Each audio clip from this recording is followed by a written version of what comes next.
세바시 유튜브 채널 좋아요, 구독 많이 눌러주세요.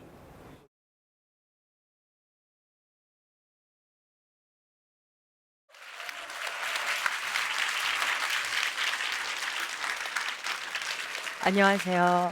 저는 왜 그래 풍상시라는 드라마에서 간분 씨란 역할을 맡았었습니다. 기억나시죠? 예, 그리고 저는 얼마 전에 제 팬분이 저한테 어떤 선물을 보내주셨어요. 그게 뭐냐면 제가 그동안 해왔던 모든 작품들을 다 나열해서 보내주신 거예요. 근데 그 편수가 약 80편 정도 되더라고요. 근데 그게 아직도 찾고 있는 과정이라고 해주셨어요. 아마 그 중에 3분의 1은 단역이 아닐까라는 생각이 듭니다. 네. 그래서 저는 그렇게 많은 작품을 했음에도 불구하고 이런 질문을 가장 많이 받아요. 누구야? 저 배우 누구야? 제 탤런트야? 그런데 이렇게 많이 하는, 많이 듣는 이 질문을 전 사실은 제 스스로에게 제일 많이 하는 질문이었더라고요. Who am I? 나는 누구인가? 연극영화과 첫 수업에 가면요, 제일 먼저 하는 수업이 Who am I 수업이에요. 이게 뭐냐면 내 얘기를 다른 사람들 앞에서 이제 꺼내는 거예요. 창피하잖아요. 근데 이게 다른 사람들 앞에 꺼냄으로써 뭔가 연기에 자유로워질 수 있다. 이런 수업이거든요. 그리고 혹자는 배우는 평생 자아를 찾는 직업이다라고 말씀도 하시더라고요. 근데 이게 배우에게만 포함되어 있다고 생각하지 않아요. 나는 누구인가? 저는 이 질문에 대한 답을 계속 물으면서 지금까지 온 것 같아요. 처음에 세바시 강연이 들어왔을 때 제가 거절했어요. 아니, 세바시는 되게 훌륭하고 멋지신 분들 나와서 해야 되는데 전 배우고 강연자도 아니고 이걸 내가 해도 되나? 그런데 이런 질문이 제가 스스로 하고 있더라고요. 분명히 나한테 한 이유가 있을 텐데 그러면 나는 무대에서 어떤 얘기를 할 수 있지? 이렇게 스스로에 대한 질문을 던지다가 그래, 이 질문에 대한 이야기를 한번 해볼까? 그리고 제가 얼마 전에 제 스스로에게 던진 질문에 답을 아주 조금 찾은 게 있거든요. 이게 혹시 도움이 되지 않을까라는 마음에 저기 용기를 내서 이 자리에 서게 됐습니다. 저는 네, 감사합니다. 제 얘기의 시작은 어디서부터 할까 하다가 중학교 시절부터 시작을 해볼까 해요. 중학교 때 저희 어머니가 엄청나게 학구열이 높으셨어요. 그래서 제가 강남 8학군으로 이사를 오게 됐어요. 전학을 간 첫날 국영수 과 시험을 보더라고요. 제가 공부가 그렇게 나쁘지 않았거든요. 그런데 반에서 38등을 합니다. 50명 중에. 그러니까 제가 공부에 소질이 없었던 거예요. 공부를 못하는 나. 학교를 이제 전학 가서 이렇게 막 있는데 처음 낯선 곳이고 친구들이 저한테 질문을 해요. 너는 이름이 뭐야?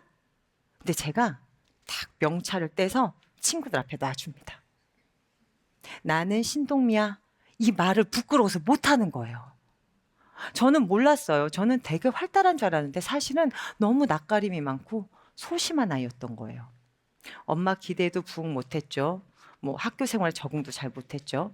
그런 나날들을 보내고 있던 어느 날 저희 동네에 노래방이 들어오기 시작했어요. 노래방은 저한테 신세계였어요. 나의 안식처. 노래를 부르면서 이런 생각을 했어요. 나는 이 길로 가야겠다. 그럼 난 어떻게 가면 좋지? 선생님과 상담을 합니다.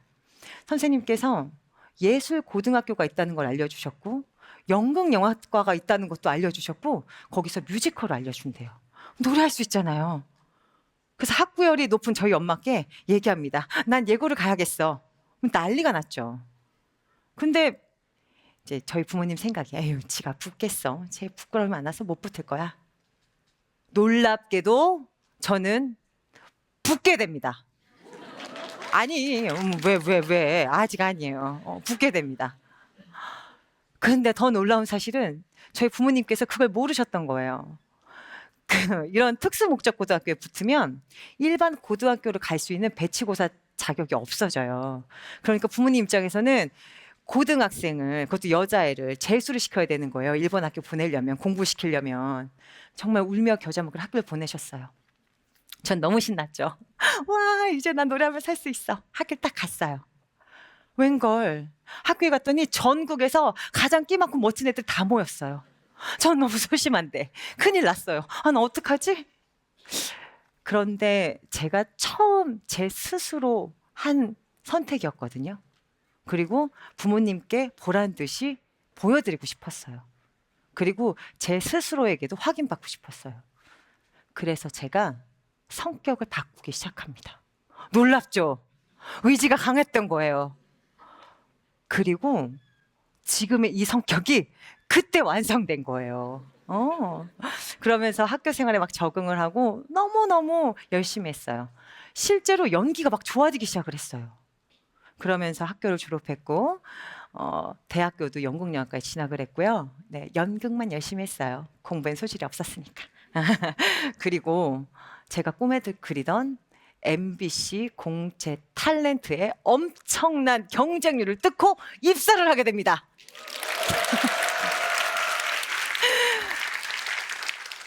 저는 이제 꽃길만 걸을까요? 학교에서 1등은 사회에서 1등이 아니더라고요. 저는 학교에서 되게 열심히 하면 사회에서 1등 할 줄 알았어요. 제가 이제 막 입사를 했을 때 저희 까마득한 후배들과 선배님들은 이미 스타 주인공이 돼 있으셨어요. 근데 저는 이제 막 입사한 단역이었어요. 단역. 그 한 드라마의 한두 마디의 역할을 잠깐 출연하고 나오는 역할을 단역이라고 해요. 단역. 어느 날이었어요. MBC 로비에 저 고등학교 후배를 만나게 돼요. 너무나도 이쁜 모습으로 주인공이에요.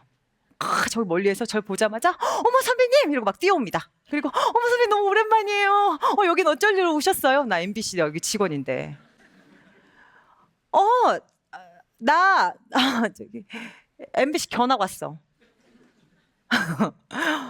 제가 이제 막 입사했고 그녀가 출연하는 드라마에 단역이라는 말을 하기가 너무 스스로가 창피했었나 봐요.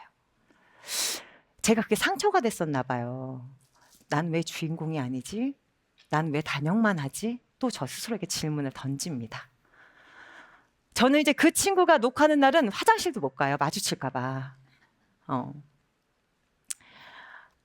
저는 제 역할에 항상 숫자들이 붙었었어요.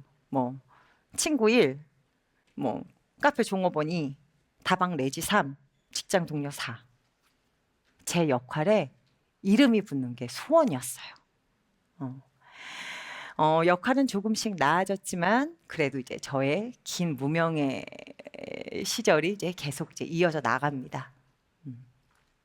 한 번은 저희 집 강아지가 너무 아팠어요. 그래서 이제 병원에 데리고 갔더니 장염이래요. 그래서 의사 선생님이 꼭 이온 음료를 먹이래요. 그래서 이제 병원비를 다 내고 나왔더니 강아지한테 이온 음료를 사줄 돈이 없는 거예요. 나 지금 이러려고 일을 시작했나? 또 한 번은 저를 단막극 주인공으로 써주신 감독님이 계셨어요. 그 감독님이 16부작 미니 시리즈로 이제 정식 감독으로 데뷔하시는 거예요. 그 미니 시리즈에 저를 되게 좋은 역할로 캐스팅을 해주셨어요. 근데 때마침 저는 소속사가 흐지부지 없어져요. 당장 촬영을 나가야 되는데 형편이 좋지 않았어요. 그래서 감독님께 전화를 드려요. 감독님, 제가 저기 다른 작품을 하게 돼서 이거 못하게 될 것 같아요. 너무 죄송해요. 전화를 끊고 제가 막 엉엉 울었어요. 너 지금 이 길이 맞는 거니? 너 제대로 가고 있는 거니? 너 이 일이 왜 좋니? 너는 누구니? 너무나도 속상했어요. 제가 꿈에 그리던 30대와 제 현실의 30대는 너무 괴리감이 많이 났어요. 내가 이대로 가는 게 과연 좋은 걸까? 저는 깊은 우울증에 빠졌습니다. 그러고 나니까 제가 자꾸 다른 사람 막 남 탓을 하는 거예요. 아니, 쟤는 뭐가 잘나서 이렇게 TV를 나오지? TV를 못 보겠는 거예요.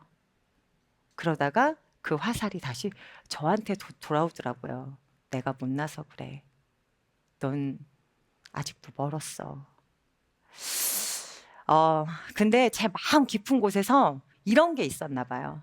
아직 연기를 놓고 싶지 않은 마음, 미련. 그래서 저는 바닥부터 다시 시작합니다. 이제 신인 연기자 뭐 다 자존심도 내려놓고요. 신인 이제 연기자들 이제 선생님 막 하면서 연극도 하고 뮤지컬도 하고 독립 영화도 막 열심히 찍어요. 근데 사람이 참 죽으라는 법은 없어요. 거기서 만난 그 뮤지컬에서 만난 남편과 지금 결혼했고요. 저기 와 있네요. 안녕. 그리고 그때 찍었던 그 독립 영화들이 막 영화제에서 수상도 하고요. 해외 영화제로 막 초청이 됐어요. 그래서 제가 아주 자연스럽게 다시 방송, 드라마 활동과 영화 활동을 할 수 있게 됐어요. 이제 나는 이제 그런 가슴 아픈 나에 대한 스스로에 대한 질문을 하지 않아도 되는구나. 전 너무 기뻤어요. 자, 이제 행복하다. 난 이제 내 이 일을 직업이라고 말할 수 있겠구나. 그러던 작년. 정기적으로 건강검진을 이제 받으러 병원에 갔어요. 그런데 청천벽력 같은 얘기를 듣죠. 악성 종양이 있습니다. 암이라는 거예요. 하늘이 무너질 것만 같았어요. 물론 지금은 그 암이 아닌 걸로 판명이 됐어요. 너무 감사하게. 그리고 이제 제가 나이가 있다 보니까 이제 아이를 갖고 싶어서 제가 열심히 그 준비했던 시험관 시술도 실패를 했어요. 사람으로서 여자로서 저는 완전 자존감 바닥을 쳤죠. 근데 이 두 사건이 저한테 엄청난 영향을 미치더라고요. 이 영향이 제가 그때 하고 있던 작품까지 미치게 됐어요. 연기에 집중할 수 없었고요. 그래서 연기는 산으로 갔고 저는 계속 저 스스로에게 실망을 하게 돼요. 너 이거밖에 안 돼? 너 왜 이러는 거야? 넌 배우가 될 자격이 없어. 너 연기 왜 하는 거야? 내가 지금 내 옷에 맞지 않는 연기를 하고 있어서 이렇게 아픈 건가? 그래, 내가 스트레스 받아서 아팠던 거야. 나 연기 때문에 아픈 거구나. 연기가 하고 싶지 않아졌어요. 남편에게 이제 얘기를 해요. 나 길을 잘못 선택했던 것 같아. 나 그리고 행복의 기준도 바뀐 것 같아. 뭐가 정답이진 알 수 없지만 지금 내가 하고 있는 이 길은 아닌 것 같아. 나 다른 직업을 선택하는 게 어떨까? 근데 아이러니하게도 그때 작품이 들어와요. 그게 왜 그래 풍상시였어요. 기가 막히죠. 근데 보통 때 저 같으면 전 너무 신났을 거예요. 왜? 문영남 작가님 거예요. 제가 너무 하고 싶었었어요. 그리고 주연급이에요. 전 단 한 번도 미니 시리즈 주연급을 해본 적이 없어요. 너무 신이 났는데 못하겠는 거예요.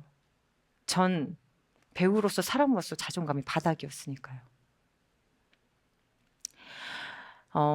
그런데 감독님이 저를 너무 원하신다는 거예요. 왜? 왜 날 원하시지? 어찌어찌 하다가 덜컥 그 작품을 하게 됐어요. 대본에 펼쳤어요. 저는 지금까지 맡았던 저의 역할들이 어떤 역할들이냐면요. 주로 뭐 세련된 이미지, 아주 도시적인 여자, 차도녀, 뭐 커리어우먼. 전 주로 이런 역할들 많이 해왔어요. 근데 간분실이라는 역할은 어떤 역할이냐면요. 우리가 흔히 볼 수 있는 우리 어머니상, 그냥 표정, 나의 어떤 행동, 숨소리 하나에서도 어떤 삶의 무게가 고스란히 느껴져야만 하는 역할이었어요.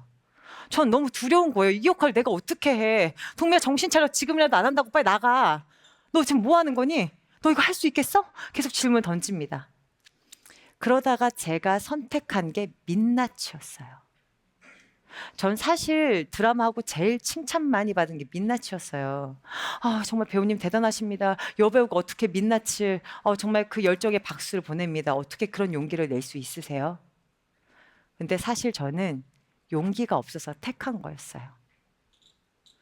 연기를 너무 못할 것 같아서 그래서 민낯을 택한 거예요. 정말 제가 할 수 있는 게 아무것도 없고 그냥 민낯 뒤에 숨고 싶었어요. 그래서 저에게 보내주시는 그 칭찬들에 너무너무 제가 부끄러웠어요. 간분시란 역할이 제게 온 것에 대해 너무너무 역할에 미안했고요. 이 역할이 나 아닌 다른 사람을 만났으면 얼마나 더 반짝반짝 빛났을까라는 생각을 지울 수가 없었어요. 방송은 온에어가 됐고요. 드라마는 너무너무나도 뜨거운 사랑을 받습니다. 근데 놀라운 건 저를 막 사랑해 주시는 거예요. 제가 그렇게 못하겠다던 간분시를. 여러분들이 기억나시는지 모르겠어요. 그 풍상 씨가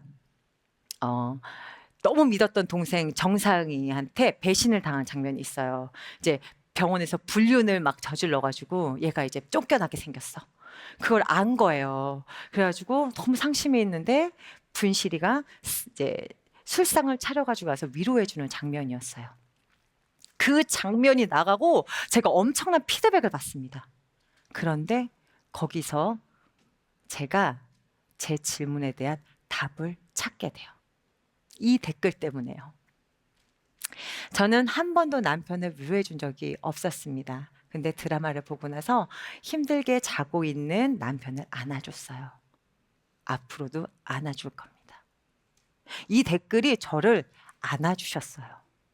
제가 그렇게 자신 없어 하고 저에게 스스로 막 안 좋은 질문을 던졌던 그 역할이 누군가에게 굉장히 위로가 된다는 게 너무너무 놀라웠어요. 그러면서 저는 조금씩 자존감이 막 생기기 시작했어요. 그리고 배우로서도 엄청난 놀라운 일을 겪게 돼요. 풍상 씨가 이제 암이라는 걸 이제 걸린 걸 알게 돼요. 그래서 우리가 서로 늙어가는 모습을 못 볼까봐 70세 노인 분장을 하고 만나는 씬이 있거든요. 그 씬을 찍는데 한 대본에 그 씬에 대한 문장이 5줄인가 6줄로 표현돼 있었어요. 만난다, 하하하 웃는다. 어머, 자기 이렇게 생겼어? 나 이상한 것 같아. 나 이상하지? 얼굴을 만진다. 갑자기 후두둑 눈물을 흘린다. 어떻게? 나 어떻게? 운다. 큰일 났어요. 저는 물론 우는 씬들이 너무 많아서 항상 힘들긴 했지만 막 이렇게 갑자기 막 너무 걱정이 되는 거예요. 덜덜덜 떨면서 갔어요, 현장을. 근데 놀랍게도 막상 촬영에 들어가니까요. 풍상 씨를 보자마자 정말 웃음이 났고요. 얼굴에 손을 대자마자 눈물이 나기 시작을 했어요. 저는 신동미와 간분실이 하나가 되는 놀라운 경험을 하게 됐어요. 저는 작년에만 해도 제가 여기에 서 있을 거라고 상상도 못했어요. 그리고 저는 정말 다시 이 배우라는 것을 제 직업으로 삼을지 상상도 못했어요. 사실 제 얘기는 여기서 끝이에요. 이런 질문들이 어떻게 보면 지금의 저를 만들지 않았나 이런 생각이 들더라고요. 그게 좋은 시절의 내 모습이든 나쁜 시절의 내 모습이든 항상 저에게 던지는 질문이 쌓이고 쌓여서 지금의 제가 있는 것 같아요. 그리고 앞으로도 저는 그 질문들에 대한 답을 찾아 향해 갈 것 같아요. 제가 기수 시절에 예전에 고두심 선생님을 만나서 이런 질문을 드린 적이 있어요. 선생님, 어떻게 하면 연기 잘할 수 있어요? 나도 모르겠다. 그럼 어떻게 하면 선생님처럼 연기 잘할 수 있어요? 내가 잘하니? 지금 생각해보면 진짜 국민 배우이신 고두심 선생님도 스스로에 대한 질문을 하시고 그 답을 찾아가셨던 것 같아요. 전 여러분이 지금 어떤 상황 속에 어떤 질문을 던지고 있는지 몰라요. 하지만 여러분들이 오늘 저와 만난 이 자리를 통해서 질문들을 다시 한번 생각해 보시고 그 질문들이 쌓여간다면 아마 그 질문들이 여러분들이 원하는 어디론가 그곳이 어딘지 모르겠지만 이끌지 않을까요? 저는 앞으로 살아가면서도 많은 질문들을 할 것 같아요. 아마 여기 나가면서도 할 거야. 나 어떡해, 나 괜히 했어. 나 안 한다고 할 걸. 하지만 두렵긴 하지만 자신 없긴 하지만 앞으로의 저 먼 미래의 신동미를 위해서 열심히 질문을 하며 답을 찾아가며 살아가겠습니다. 오늘 아직 안 끝났어요.